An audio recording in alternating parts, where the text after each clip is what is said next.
ჩრდილოეთ კორეის მილიტარიზაციის გეგმამ დასავლეთი სერიოზულად შეაშფოთა. ირანულ-ამერიკული დაპირისპირება ლაკმუსის ქაღალდი აღმოჩნდა მსოფლიოსთვის. ამერიკის კონტინენტის ფარი ტრამპის ახალი ინიციატივა.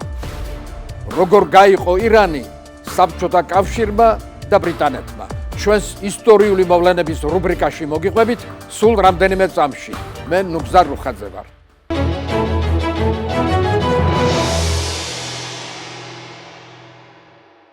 გამარჯობა. ახლო აღმოსავლეთში ომის ესკალაციამ და ირანის ლიდერის განადგურებამ გაამყარა ჩრდილოეთ კორეის ლიდერის რწმენა, რომ მას ბირთვული არსენალის გაფართოება სჭირდება. კიმ ჩენ ინისა და მისი დინასტიისთვის, რომელიც 1948 წლიდან მართავს ჩრდილოეთ კორეას, ბირთვული პროგრამა პირველ რიგში რეჟიმის გადარჩენის საკითხია. გაერო სანქციებისა და ტრამპის ადმინისტრაციის დიპლომატიური მცდელობების მიუხედავად, ჩრდილოეთ კორეა უკვე რამდენიმე წელია აქტიურად ავითარებს თავის ბირთვულ პროგრამას. 21 საუკუნეში ფხენიანმა დაარღვია მორატორიუმი ბირთვული იარაღის აფეთქებაზე და 2006 წელს ბირთვული იარაღის ტესტი ჩაატარა. ბირთვული იარაღის ბოლო აფეთქება ჩრდილოეთ კორეამ 2017 წელს განახორციელა. დასავლეთის ექსპერტების აზრით, ჩრდილოეთ კორეას ამჟამად აქვს დაახლოებით 50 ბირთვული ქობინი და საკმარისი მასალა 40 ქობინის შესაქმნელად. თავად ჩრდილოეთ კორეის ლიდერი დარწმუნებულია, რომ ბირთვული პროგრამის წყალობით მის ქვეყანას ვერავინ ვერ დაემუქრება. შესაბამისად, ტრამპის ხისტი პოლიტიკიდან გამომდინარე და ახლო აღმოსავლეთში კონფლიქტის გამო ჩრდილოეთ კორეამ თავისი სამხედრო პოტენციალის გაძლიერება და გამყარება დაიწყო. ჩრდილოეთ კორეას ბირთვული ტრიადის შექმნა სურს. მოგეხსენებათ, ბირთვული ტრიადა 3 კომპონენტისგან შედგება. ჰაერში სტრატეგიული ბომბდამშენები, მიწაზე კონტინენტთაშორისი ბალისტიკური რაკეტები და წყალში ბალისტიკური რაკეტებით აღჭურვილი წყალქვეშა ნავები.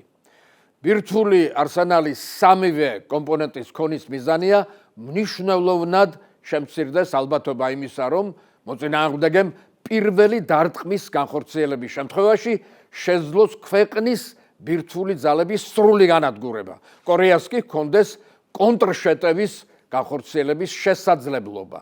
ამჟამად ბირთვული ტრიადა მხოლოდ 3 ქვეყანას აქვს: ამერიკას, რუსეთსა და ჩინეთს.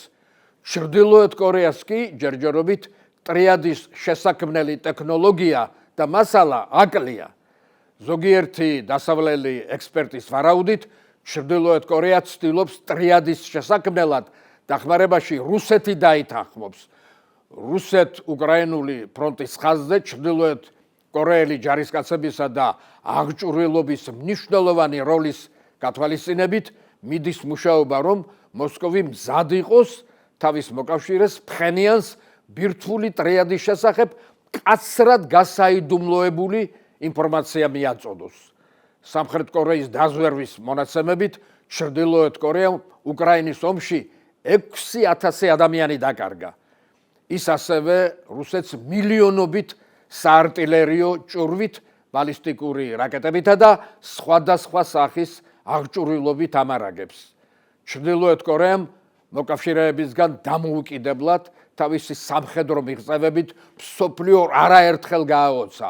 ამიტომ გასაკვირი არაა, ჩრდილოეთ კორეის სამხედრო ძალებმა ზღვიდან გაშვებული ფრთოსანი რაკეტა რომ გამოსცადა, რასაც თავად კიმ ჩენ ინი ესწრებოდა.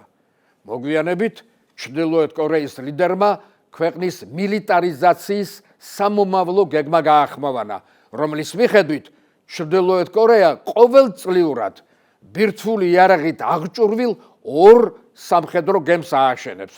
თუმცა კიმ ჩენ ინის გეგმაში დასავლეთისთვის ყველაზე აღმაშფოთებელი სულ სხვა საკითხი აღმოჩნდა. ესაა კოსმოსში მტრის თანამგზავრების განადგურების სპეციალური საშუალებების შექმნა. თანამგზავრის საწინააღმდეგო იარაღი არის კოსმოსური იარაღი, რომელიც შექმნილია ტაქტიკური მიზნებისთვის და თანამგზავრების გასანეიტრალებლად ან გასანადგურებლად. მიუხედავად იმისა, რომ საბრძოლო მოქმედებაში ჯერ არც ერთი ეს სისტემა არავის არ გამოუყენებია, რამდენიმე ქვეყანამ, როგორიცაა ჩინეთი, ინდოეთი, რუსეთი და ამერიკა, წარმატებით გამოსცადა ის. ახლა, როგორც ჩანს, ჩრდილოეთ კორეა ასეთი სისტემის შექმნას აპირებს, რაც მსოფლიოსთვის სერიოზული გამოწვევა იქნება.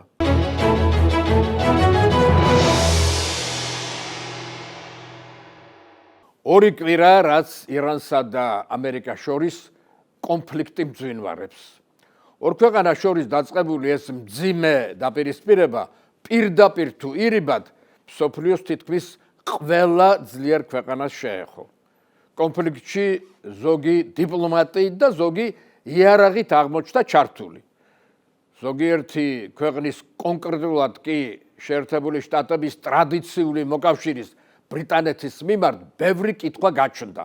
კერძოდ, გასულ კვირას რამდენიმე დრონმა, რომელიც ჰეზბოლამ და ირანმა გაუშვა, შეტევა კვიპროსზე განლაგებულ ბრიტანეთის სამხედრო ბაზაზე მიიტანა. ლონდონმა მხოლოდ ამის შემდეგ განალაგა თავისი საჰაერო თავდაცვის საშუალებები რეგიონში. სტარმერმა ასევე ბრძანება გასცა ხმელთაშუა ზღვაში სამხედრო გემების გაგზავნაზე. რაც შემდეგ მოხდა, მთელმა ბრიტანეთმა აღიარა ეროვნულ სირცხვილად. ქვეყნის გენერალიტეტმა გემების გაგზავნაზე პრემიერ-მინისტრს უარი უთხრა, რადგან გემები მზად არ იყო. მათ სათანადოდ მომზადებას კი რამდენიმე კვირა სჭირდება. ამრიგად, ბრიტანეთის ლეგენდარულმა სამეფო საზღვაო ფლოტმა, რომელიც სულ მცირე 2 საუკუნის განმავლობაში უცვლელად მართავდა მსოფლიო ოკეანეებს, ხმელთაშუა ზღვაში ვერც ერთი გემი ვერ გაგზავნა. ფაქტი ნათლად ასახავს ევროპის თავდაცვით მდგომარეობას. ცივი ომის შემდეგ მთელი ევროპა აღჭურვილობისა და თავდაცვის ბიუჯეტის შეკვეცაზე გადავიდა. ევროპელ პოლიტიკოსებს მიაჩნდათ, რომ ევროპას აღარ დასჭირდებოდა ბრძოლის უნარიანი არმია. როცა უკრაინის ომი დაიწყო და ევროპა მიხვდა, რომ მათ ძლიერი არმია სჭირდებოდათ, უკვე გვიან იყო. ამიტომაა, რომ ევროპა და მასთან ერთად ბრიტანეთი დღესაც ამ არასწორი პოლიტიკის შედეგებს იმკის. ვინძლო ევროპელებს აღარ ახსოვთ ძველი რომაული გამოთქმა sivis pacem parabellum, ანუ თუ გსურს მშვიდობა, ემზადე ომისთვის. ამერიკულ-ირანული კონფლიქტის გამო მძიმე მდგომარეობაში აღმოჩნდა ლიბანის ხელისუფლება. ომი რომ დაიწყო, ლიბანის მთავრობამ კონფლიქტში არჩართულობის პოლიტიკა გამოაცხადა, მაგრამ ლიბანის სამხედრო შიიტური დაჯგუფება ჰეზბოლა სულ სხვანაირად მოიქცა. მან ისრაელს რაკეტები დაუშინა და ქვეყანა ომში ჩაითრია. ჰეზბოლას ისრაელმა დაუყოვნებლად უპასუხა და დაიწყო სამხრეთ ლიბანისა და ბეირუთის დაბომბვა. ისრაელმა ულტიმატუმი გაუგზავნა ბეირუთს. განაიარაღეთ და აკრძალეთ ჰეზბოლა, თორემ ჩვენ გავაკეთებთ ამას. ჰეზბოლას დაუმორჩილებლობით აღშფოთებულმა ლიბანის მთავრობამ ოფიციალურად აკრძალა ჯგუფის სამხედრო ფრთა, თუმცა მისი განიარაღების ძალა არ შესწევს. ამით გამოჩნდა, რომ ლიბანის მთავრობა ჰეზბოლას წინაშე უძლურია, რამაც შესაძლოა ლიბანში შიდა კონფლიქტი გამოიწვიოს.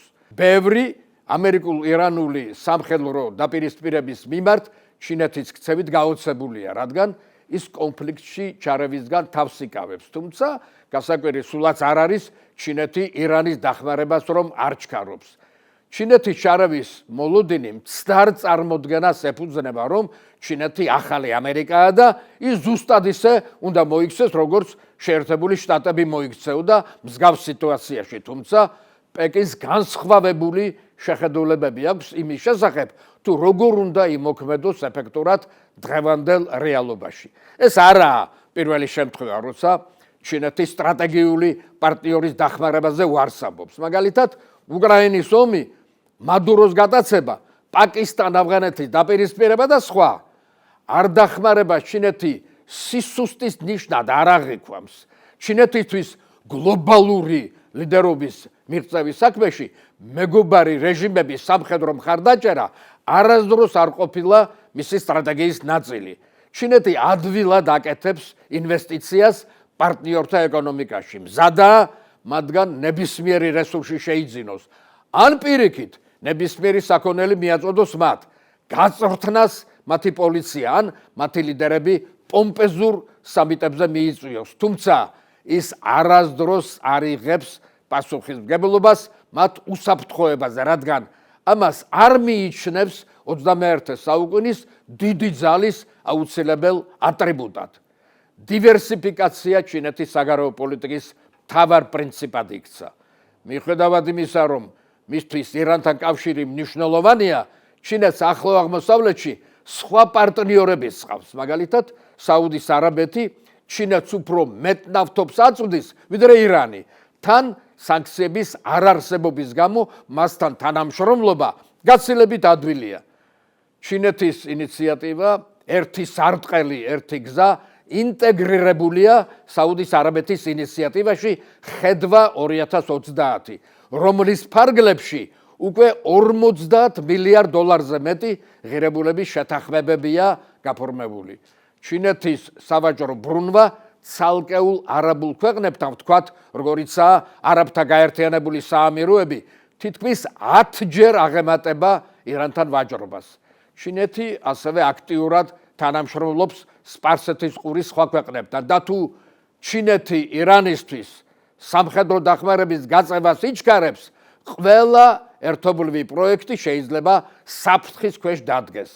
დღესდღეობით პეკინის პრიორიტეტი ტრამპის პრეზიდენტობის პერიოდის, ასე ვთქვათ, გამოზამთრებაა დიდი სავაჭრო ომის ან სხვა ესკალაციის გარეშე. ამავდროულად ჩინეთი ჩუმად შეეცდება გააძლიეროს თავისი ლიდერობა იშვიათი ლითონების მოპოვების სფეროში და მაქსიმალურად გაზარდოს დასავლურ ტექნოლოგიებზე დარჩენილი წვდომა. ასევე ხელი შეუწყოს იმპორტის ჩანაცვლებას. ამიტომ ამ ვითარებაში ჩინეთს აბსოლუტურად არანაირი მიზეზი არ აქვს ჩაერთოს რეგიონულ ომში, რომელსაც არაპროგნოზირებადი შედეგი შეიძლება მოხვდეს. მისთვის უფრო ადვილია მაყურებლის როლის მორგება და მსოფლიო არენაზე აქტიურად გამოჩენა, როცა სხვა ქვეყნები დასუსტდება.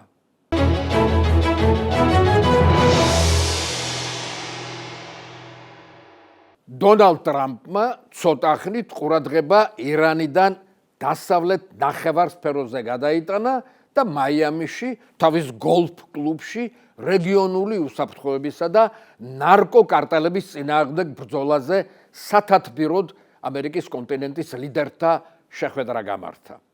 თავყრილობას 12 ქვეყნის მეთაური დაესწრო. მიზეზთა გამო კანადის, მექსიკისა და ბრაზილიის ლიდერები შეხვედრაში არ მონაწილეობდნენ. ტრამპმა ახალი სამხედრო კოალიციის სახელწოდებით Shield of the Americas, ანუ ამერიკის კონტინენტის ფარის შექმნის შესახებ საგანგებო განცხადება გააკეთა. ტრამპის თქმით, კოალიციის მიზანი ნარკოკარტელებთან და ტრანსნაციონალურ კრიმინალურ ორგანიზაციებთან ბრძოლაა და დასავლეთ ნახევარსფეროში უცხოური, განსაკუთრებით ჩინური გავლენის შემცირება იქნება. ისევე როგორც ისლამური სახელმწიფოს დასამხობად შევქმნით კოალიცია, ახლა ასეთივე კოალიცია კარტელების გასანადგურებლად გვჭირდება, რათა ჩვენი სუვერენიტეტის, უსაფრთხოებისა და კეთილდღეობის დასაცავად ძალისხმევა გავაერთიანოთ, განაცხადა ტრამპმა. მან კრებას კოალიციაში თავისი წარმომადგენელი უსაფრთხოების საბჭოს ყოფილი მდივანი კრისტი ნოემი გააცნო. შეგახსენებთ, რომ სენატმა 10 დღის წინ ნოემს უნდობლობა გამოუცხადა და ტრამპს მისი თანამდებობიდან გადაყენება მოუწია. სენატი უკმაყოფილო იყო შიდა უსაფრთხოების დეპარტამენტისა და მისი ხელმძღვანელის მუშაობით. ახლა ქალბატონ ნოემს კოალიციასთან ერთად ნარკოკარტელებთან ბრძოლა მოუწევს. უნდა ვაღიაროთ, რომ კარტელების ძალმომრეობის ეპიცენტრი მექსიკაა, სადაც სისხლის ღრასა და ქაოსს ბოლო არ უჩანს. განაცხადა კრისტი ნოემმა. ტრამპმა კარტელებთან ბრძოლაში აქტიურობისთვის მექსიკისა და ვენესუელის ლიდერები შეაქო. ეკვადორში ამერიკის დაზვერვის სპეცოპერაციასაც გაუსვა ხაზი, რომელიც ეკვადორის სამხედრო ძალებთან ერთად მიმდინარეობს და ეკვადორის ნარკოკარტელების განადგურებას ისახავს მიზნად. ბრაზილიამ და სხვა ლათინურმა ქვეყნებმა კოალიციის შექმნა გააკრიტიკეს. აღნიშნეს რა, რომ ამერიკის ფარი ახალი წესრიგისა და ტრამპის დოქტრინის ლათინური ამერიკისთვის თავს მოხვევაზე მეტყველებს. შეკრების დამსწრე ლიდერებმა კი ვაშინგტონის ახლანდელი პოლიტიკის მიმართ ერთგულება დაადასტურეს, რაც ვენესუელაში განხორციელებული სპეცოპერაციისა და კუბის მიმართ განზრახვების ლეგიტიმაციის ტოლფასია. შეიძლება ითქვას, კოალიციის ჩამოყალიბება ლათინური ამერიკისა და კარიბის ზღვის ამერიკის შეერთებული შტატების კონტროლის ქვეშ დაბრუნებას ნიშნავს. ამერიკულმა პრესამაც აღიარა, რომ დონალდ ტრამპის ეს ნაბიჯი მონროს დოქტრინის მოდერნიზებული ვერსიისა და შეერთებული შტატების ეროვნული თანდაცვის განახლებული სტრატეგიის პოპულარიზაციის ნაწილია. ეს ინიციატივა რეალურად ჩინეთისა და სხვა რეგიონული მოთამაშეების ეკონომიკური და სტრატეგიული ექსპანსიის წინააღმდეგ ბრძოლას და გლობალური კონკურენციის მნიშვნელოვან სექტორებში შეერთებული შტატების გაძლიერებას ისახავს მიზნად. ეს გახლავთ სტრატეგიულ ბუნებრივ რესურსებზე, მათ შორის ლითიუმსა და ნავთობზე წვდომა, ასევე სურსათის წარმოებაზე გავლენა. ტრამპს რომ ლათინურ ამერიკაში ჩინეთის გავლენის ზრდა აწუხებს, არ ახალია, რაც ღიად ითქვა კიდეც მაიამის შეკრებაზე. ჩვენ არ დავუშვებთ, რომ ტრულმა უცხოურმა გავლენამ ფეხი მოიკიდოს ამ ნახევარსფეროში, მათ შორის პანამის არხზე, თქვა ტრამპმა. ტრამპის ამ და სხვა განცხადებებზე ჩინეთს მომენტალური რეაქცია ჰქონდა, რომელმაც მწვავედ გააკრიტიკა ამერიკის პრეზიდენტი და დასძინა, რომ ჩინეთი ლათინურ ამერიკასთან არა გეოპოლიტიკური მიზნით, არამედ ურთიერთმომგებიანი ვაჭრობის გამო თანამშრომლობს. ლათინური ამერიკისა და კარიბის ზღვის ქვეყნები დამოუკიდებელი სუვერენული სახელმწიფოებია და უფლება აქვთ დამოუკიდებლად აირჩიონ განვითარების გზები და პარტნიორები, განაცხადა ჩინეთის საგარეო საქმეთა სამინისტრომ. სპარსეთს უძველესი ცივილიზაციისა და მრავალსაუკუნოვანი ისტორიის მქონე ქვეყანას დიდებას უნახავს და დაცემაც, აღზევებაც და მარცხიც. იყო ისტორიული ხანა, როცა მისი მრისხანების წინაშე მსოფლიოს უძლიერესი სახელმწიფოები თრთოდნენ და ქეციხრიდნენ. ახლა გავიხსენოთ, როგორ გაენაწილა ირანი საბჭოთა კავშირმა და ბრიტანეთმა. ეს ამბავი არც თუ შორეულ წარსულში მეორე მსოფლიო ომის დროს მოხდა. ირანი ომის დასაწყისშივე ცდილობდა ნეიტრალიტეტი დაეცვა, თუმცა უჭირდა ამის გაკეთება. იმ დროს მუსლიმურ სამყაროში მხოლოდ 3 დამოუკიდებელი ქვეყანა არსებობდა: თურქეთი, ავღანეთი და ირანი. დანარჩენი დასავლეთ ევროპული ქვეყნების კოლონიები უფრო იყო. ეს 3 ქვეყანა მოდერნიზაციის პოლიტიკის გატარებას ცდილობდა, რაც ეკონომიკური ჩამორჩენილობის დაძლევასა და ევროპაზე დამოუკიდებლობის შემცირებას ნიშნავდა. ირანს 3 დიდ ძალას, საბჭოთა კავშირს, გერმანიასა და ბრიტანეთს შორის უხდებოდა ლავირება. ქვეყნის მოდერნიზაციაში მას გერმანია ეხმარებოდა. მაშინ სხვადასხვა დარგის 700-მდე გერმანელი სპეციალისტი მუშაობდა ირანში. გერმანიას ირანის ენერგორესურსები აინტერესებდა, რაც ბრიტანეთსა და საბჭოთა კავშირს თვალში არ მოსდიოდათ. ევროპის ქვეყნების მიერ ირანის ენერგორესურსებითა და ხელსაყრელი გეოპოლიტიკური მდებარეობით დაინტერესება ახალი ამბავი არ იყო. ამის გამო ჯერ კიდევ პირველი მსოფლიო ომის დროს მოხდა საერთაშორისო დაპირისპირება. გერმანია და თურქეთი სპარსეთის მთავრობას არ წმუნებდა რუსეთსა და ინდოეთში ბრიტანული სამფლობელოების წინააღმდეგ ემოქმედა. საპასუხოდ 1914 წლის ბოლოს რუსული ჯარი ჩრდილოეთ სპარსეთში შევიდა, სადაც 1917 წლამდე გაჩერდა. ბრიტანეთის ჯარი კი სამხრეთ სპარსეთში გამაგრდა. მსგავსი სიტუაცია შეიქმნა მეორე მსოფლიო ომის დროსაც. ირანზე გავლენის მოსაპოვებლად ერთმანეთს საბჭოთა კავშირი და ბრიტანეთი ეჯიბრებოდა. 1920-იან წლებში ირანში ბოლშევიკების დასახმარებლად წითელი არმია შეიჭრა, თუმცა მალევე უკან დახევა მოუწია, რადგან ირანში ბოლშევიზმმა ფეხი ვერ მოიკიდა.